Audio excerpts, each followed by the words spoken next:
Bismillahirrahmanirrahim. Assalamualaikum warahmatullahi wabarakatuh.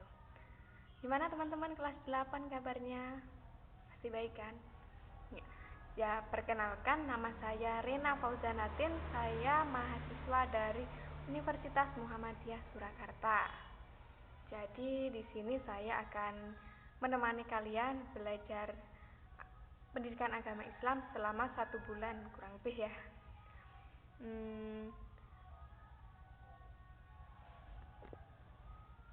Jadi kalau kalian punya tugas atau apa, bisa chat saya, tanya-tanya, Mbak ini gimana gitu. Santai saja, jangan takut.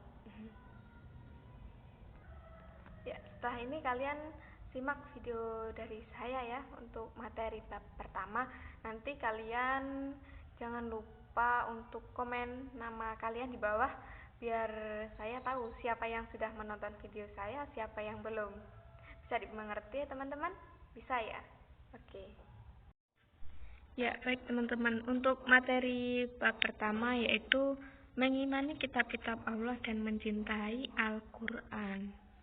Nah, kitab-kitab Allah itu ada berapa? Ada yang tahu? Ya, nanti akan kita bahas setelah ini ya. Mengimani itu berasal dari kata iman yang artinya percaya.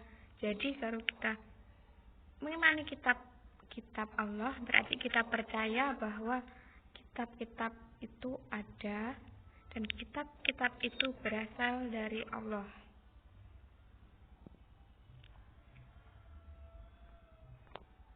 Nah, yang pertama coba kalian ingat, bayangkan ketika kita hidup tanpa arah dan tujuan, apa yang harus kita lakukan? Terus bagaimana yang seharusnya dilakukan oleh manusia? Kita sebagai manusia itu tidak bisa kalau kita itu tidak punya pedoman hidup, tidak punya tujuan, pasti kita juga bingung. Lalu apa hubungannya dengan materi kita ini? Nah, kitab atau karena kita umat Islam, jadi Al-Quran. Nah, Al-Quran itu sebagai pedoman kita, petunjuk kita, petunjuk arah agar kita menjalankan kewajiban kita, menjauhi larangan Allah, dan supaya kita dapat hidup di akhirat dengan tenang dan kita bisa masuk surga Allah. Nah, kitab-kitab Allah, nah ini kan petunjuk dan pedoman bagi manusia untuk menjalankan kehidupan yang sempurna, yaitu kehidupan bahagia di dunia dan di akhirat. Nah, itulah fungsi dari kitab.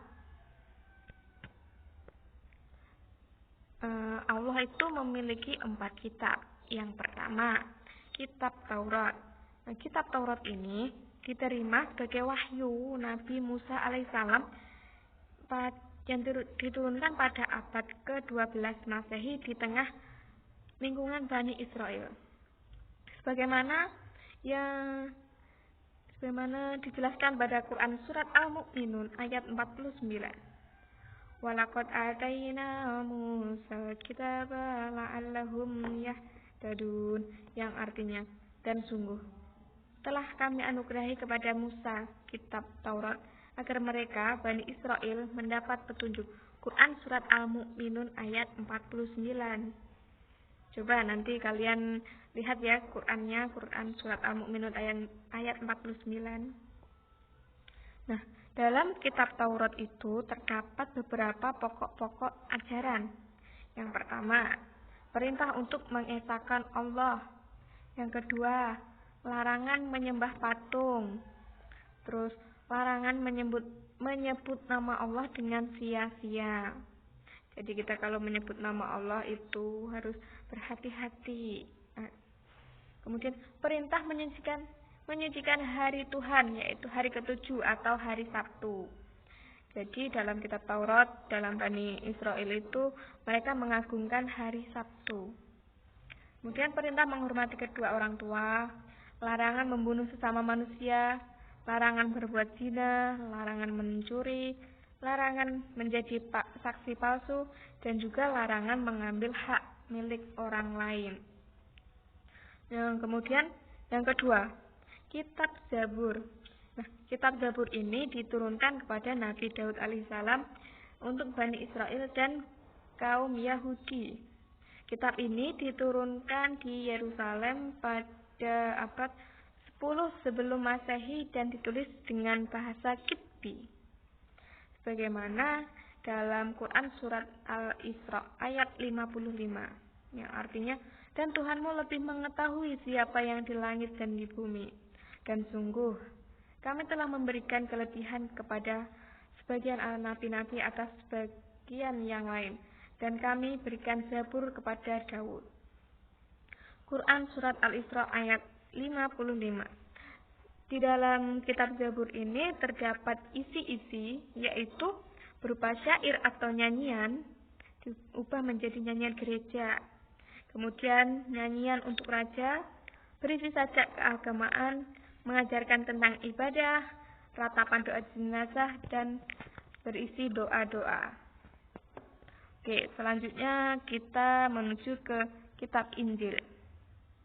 Nah, kitab Injil ini diwahyukan oleh Allah kepada Nabi Isa alaihissalam pada permulaan abad 1 Masehi. Kitab ini diturunkan di Yerusalem dengan bahasa Syria dan menjadi pedoman bagi kaum Nabi Isa alaihissalam, yakni kaum Nasrani.